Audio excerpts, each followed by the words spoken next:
Tiger back भएका छन् जिउँदै छोडेको छ। यही नै मेरो जित हो। शरीरमा एक थोपा रगत रहन्जेलसम्म यो लुट तन्त्रको विरोधमा उभिनेछु। चाहे जतिवटा मुद्दा लगाउनु छ लगाऊ, ज्यान मार्नु छ मार।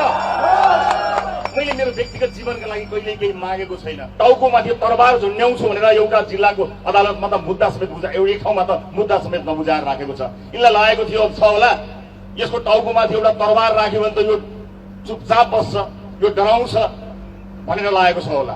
कुनै पनि बेला शिरमाथि राखेको तरबार खसाल म थाप्न तयार भएँ।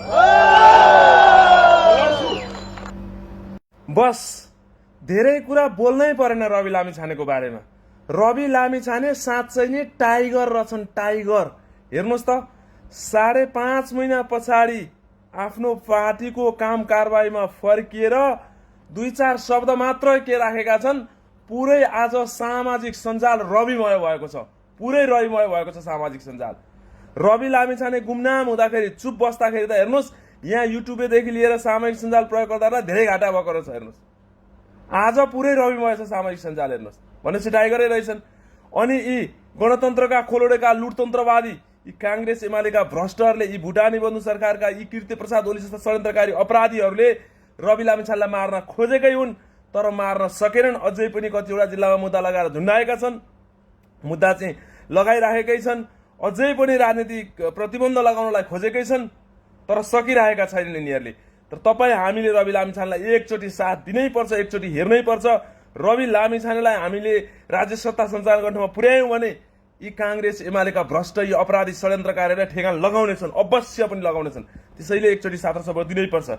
यिनीहरूले रवि लामिछाने माथि गरेको दमन तपाईँ हामी माथिको दमन हो। तपाईँ हामी युवा राजनीतिज्ञहरूलाई चाहिँ राजनीतिमा नआउनु भनेर हतोत्साहित गर्न खोजेको हो।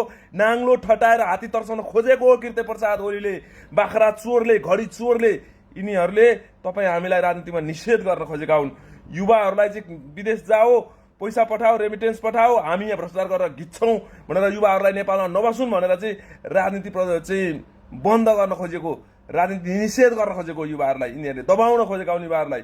रवि लामिछाने माथिको दमन तपाईँ हामी माथिको दमन हो। त्यसैले तपाईँ हामीले रवि लामिछानेको साथ छोड्नु हुँदैन। दुःखमा होस् या सुखमा होस् साथ दिनुपर्छ। जय रवि लामिछाने, जय राष्ट्रिय स्वतन्त्र पार्टी। काङ्ग्रेस एमाले मुर्दाबाद। काङ्ग्रेस एमाले यो देशबाट रहउन्जेल, यो देशबाट नखेदाउन्जेल देश बन्दैन।